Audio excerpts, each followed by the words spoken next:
Well, hello everybody, it's Richard here and welcome back to my channel. Today is Monday, I'm just going to check, the 30th of December 2019, and it's a special day today because as you can probably see in the background, the Decca 73 that I've been working on since, 2 years ago now. I've got some dates of when I started the project. I started the project, part 1 was on 9th of April 2017. It doesn't seem that long ago in my sort of mind, but clearly it's 2 years ago. In fact, by April of 2020, of course, it'd be 3 years, but we have actually completed the project now. The last part of the project was actually the volume doors, which you can see to the side of me there. And what I'm going to do today is do a review of how the project's gone, and then play you a record to finish the project off. And as it's sort of a Christmas festive time, I'm going to play you the Alleluia, a record by none other than Deanna Durbin from the film 100 Men and a Girl, which came out in 1937. So that's in keeping with the age of this gramophone, which dates from the late 20s, early 30s. One of Decca's top of the range, the 73, because it had several special features. One being the reflex double saxophone horn, which you'd have seen in some early videos. If you want to review how things have gone over the last 2 years, you have the option to go back and look at my other videos and join those over 1,000 subscribers now, and all the comments that people are making. So this machine is a firm favourite of mine. It's something I use all the time along with my other portable gramophones and tabletops that I've got in my collection. And if you want to see those at all, please go back to my other videos and see how things are progressing also.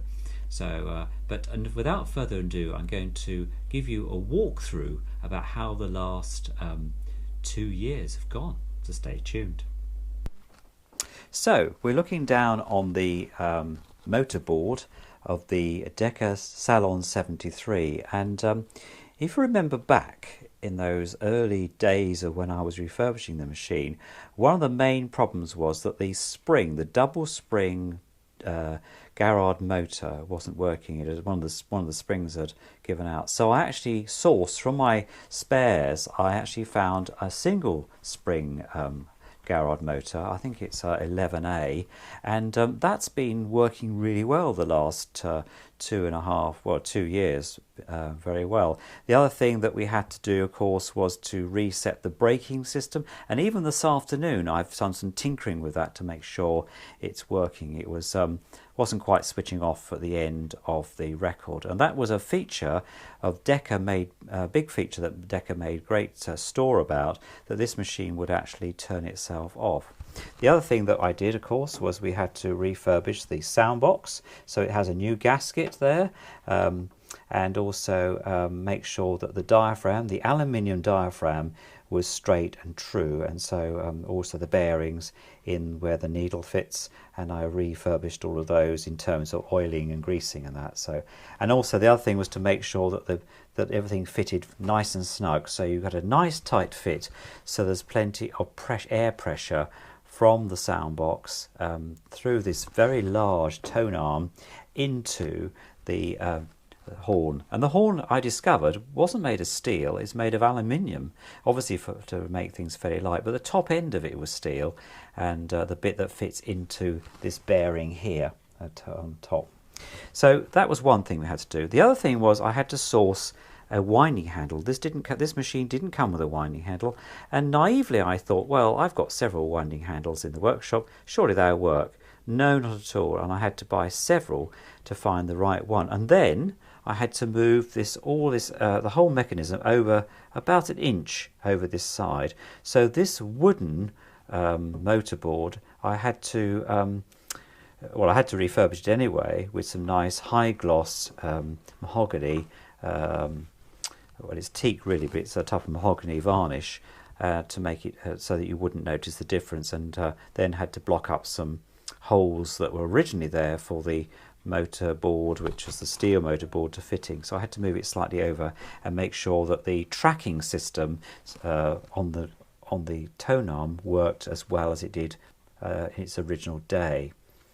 Some of the patina I left to remain, and you'll see that it's looking very smart. The rest of it I have completely refurbished. I've revarnished that in a high gloss.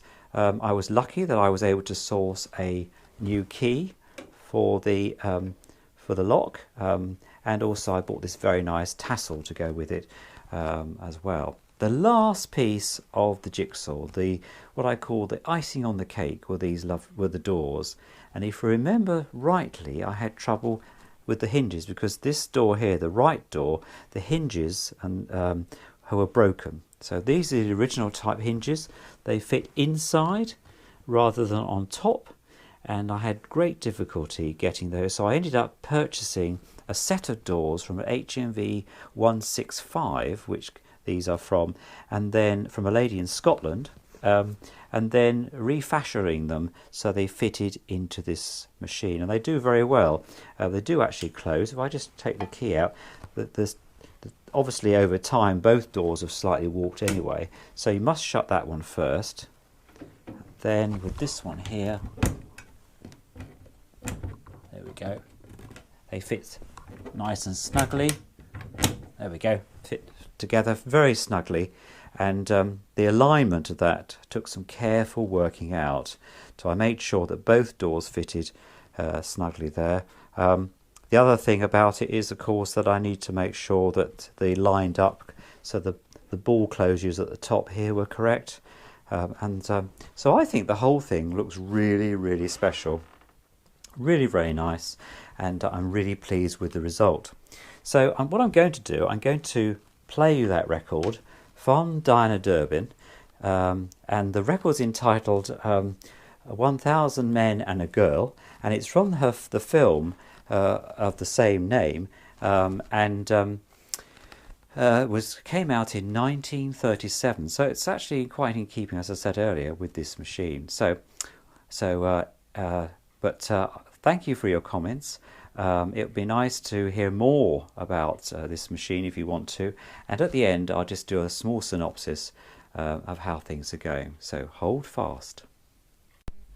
So on the Brunswick label, Alleluia featured in in Deanna Durbin's film 100 Men and a Girl, not 1000 I said earlier, 1937, and enjoy.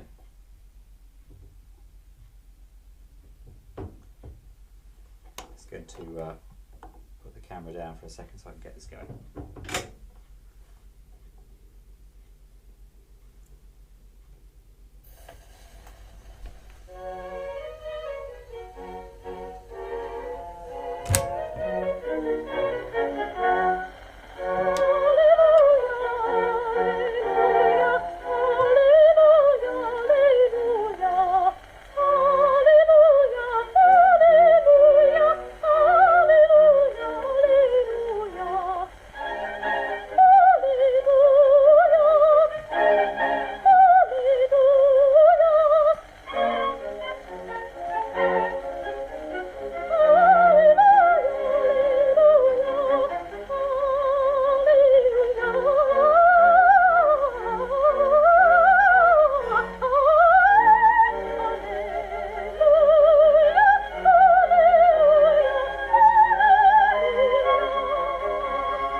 we go. That's Deanna Durbin and Alleluia. Hope you enjoyed that.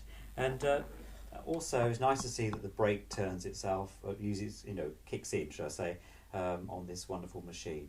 So anyway, thank you very much for everyone's comments over the last 2 years on this project. I really have enjoyed refurbishing this machine. I've always learned so much from the work I do with my gramophones, particularly the cabinet work.